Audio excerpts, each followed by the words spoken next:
আমালোক শিকে অসমীয়া ৰিডিং। অসম এখন নদীমাতৃক দেশ। অসমৰ প্ৰধান নদী ব্ৰহ্মপুত্ৰ।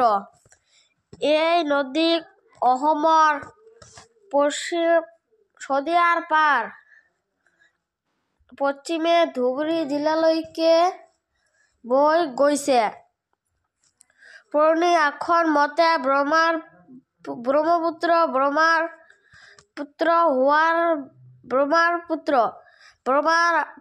হোৱাৰ বাবে এই নদীক নদ বুলি কোৱা হয়।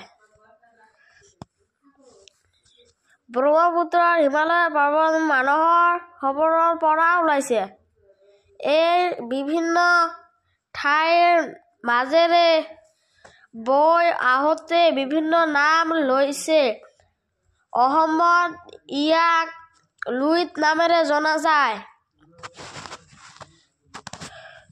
অসমৰ বহুতো উপনদী এই নদীত পৰিছেহি। ইয়াৰ ফলত ব্ৰহ্মপুত্ৰ নদী অধিক শক্তিশালী আৰু বিশাল হৈ উঠিছে।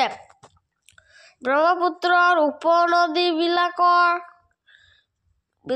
ভিতৰত সোৱণশিৰি, কপিলী, দিচাং, দিখৌ, দিহিং, দিবং, বগীদৈ, ধনশিৰি, ভৰলুই, পগলাদিয়া, মানস আদিৰে উল্লেখযোগ্য।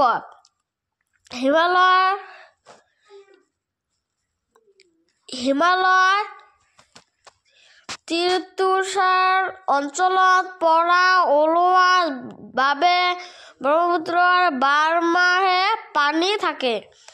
ঠিক তেনেদৰে ৰাছিয়াৰ পগলাদিয়াতো বাৰমাহে পানী পোৱা যায়। ইয়াৰ পিছত আছে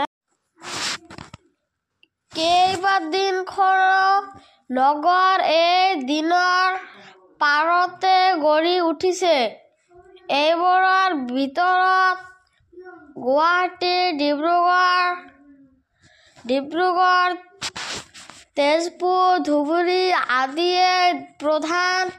পৃথিৱীৰ আটাইতকৈ ডাঙৰ নদী দ্বীপ মাজুলী।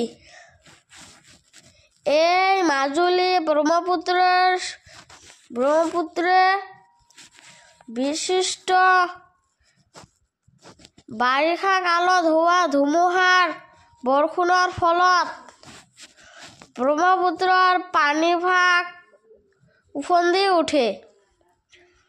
তাৰ ফলত বানপানীৰ সৃষ্টি হয়। বানপানীয়ে কাষৰীয়া অঞ্চলত বুৰাই পলস পেলায়। এই পলসে অসমৰ মাটি সাৰুৱা কৰে। ব্ৰহ্মপুত্ৰৰ বুকুৱেদি জল পৰিবহণৰো সুব্যৱস্থা আছে। শৰাইঘাটৰ দলং, কলীয়াভোমোৰা দলং আৰু নৰনাৰায়ণ সেতুৱে এই নদীৰ দুয়োপাৰৰ অঞ্চলৰ চপাই যাতায়াতৰ সুবিধা কৰি দিছে।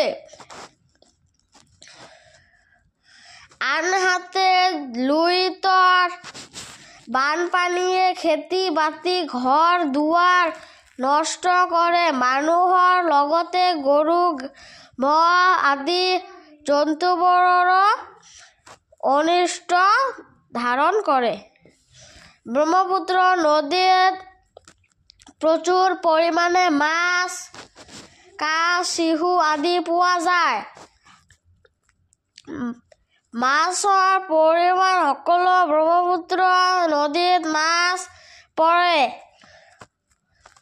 সেই মাছ বিক্ৰী কৰি তেওঁলোকে জীৱিকা নিৰ্বাহ কৰে। ব্ৰহ্মপুত্ৰ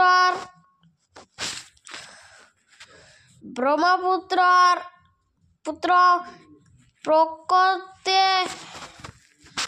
অসমৰ প্ৰাণ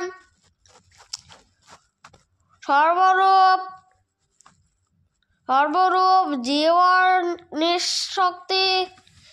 ব্ৰহ্মপুত্ৰক কেন্দ্ৰ কৰি আমাৰ সভ্যতা সংস্কৃতি গঢ় লৈ উঠিছে।